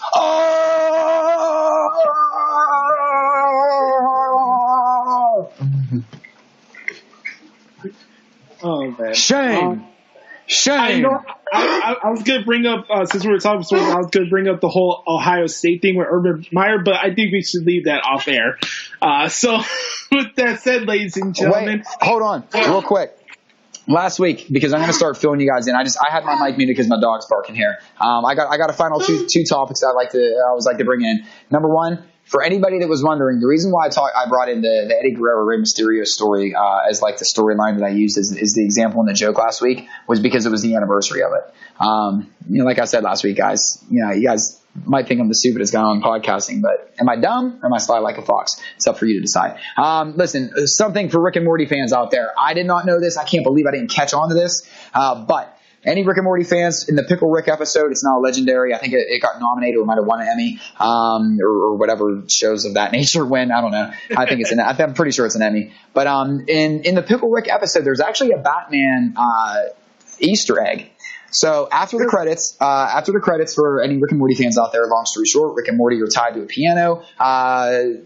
They have this character that's kind of crazy looking, like hitting the piano keys, trying to basically kill Rick and Morty because it looks like they're going to get crushed. It's a giant piano, and this character that Danny Trejo is playing called Jaguar. The Jaguar comes in and saves him, and then he goes and saves the day, and then he's off. That was actually a nod to the Batman the Animated Series. Joker had Batman and Robin tied down on a piano just in the same way, and then they have to start rolling. I guess a Jaguar comes in and saves them, which was a nod to the old Batman with Burt Ward and Adam West with Batman, Batman in the 1960s version. So it was like an Easter egg inside of an Easter egg inside of an Easter egg. So it's the inception of Easter eggs for Rick and Morty, and it was greatly appreciated. But number two, I wanted to talk about. Listen, all you Brits over there, you have my new favorite show that I know that I need to get into. I saw a clip of a show called Just the Tattoo of Us or something like that, or something. Anyway, it's a show over there where they kind of get people get things tattooed. I was watching on Netflix Joel McHale's clip show. Long story short, check it out. Make sure you check out the one of a woman getting a very interesting tattoo. That's what I mean. You Brits are insane, and that's why I love you bastards so much, and why I have so many friends over there. But there was some chick definitely tattooed on some other chick's back, a chick taking a poop, like straight on her back. And the story behind it, and this is an adult show, the story behind it was like, why would you do that? And she's like, oh, she told me the first time she did it, she got poop all over the place. Like, so this woman has a back tattoo of hers. It's long story short. I don't know, I'm getting very blue here. But Brits, you got our tattoo shows beat tenfold. So I tip my hat to you guys. And that's it. That's it. Check your balls, man. Check your ball, man.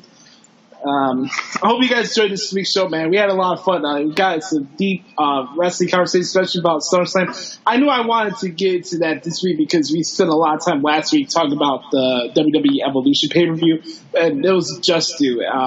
Very excited for that pay-per-view. We got some good things coming up for the horizon. The G1's coming to an end, finally, a week from this Sunday. I get some rest after that, finally. We got SummerSlam coming up, Mae Young Classic. It's a good time to be a wrestling fan, whether you're in WWE or not. Check out Impact Wrestling if you get some time. They're doing some good stuff as well. Check out Lucha Underground. Finally, to get your wrestling fix. If it's not WWE and it's not your type of flavor, that's perfectly fine too. But hopefully we entertain you throughout this journey. My name is Josh Lopez. You can follow me on Twitter and Instagram at NotoriousJoshy. Please check out Pro Wrestling Trans.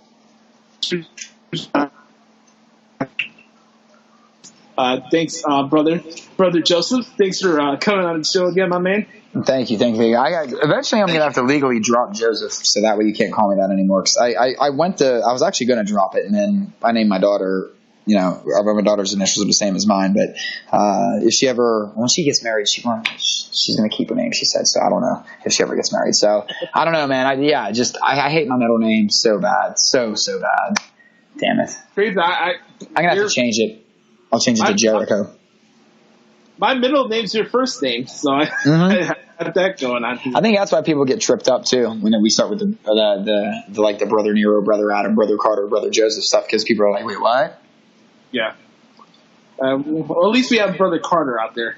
That's the balance we got there. So shout out to the obsolete mule, the director of all operations, brother Carter. Thank you guys so much for checking out the podcast. Please. Did you say he's a telephone operator? Is he a One American News operator? Oh, Jesus.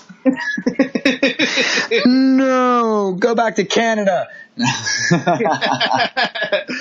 right, for the Clown Prince, I'm Notorious Josh Lopez. Thank you guys so much for checking out episode 117 of Josh Lopez Wrestling Podcast. Leave us a review, and we'll talk to you guys next week.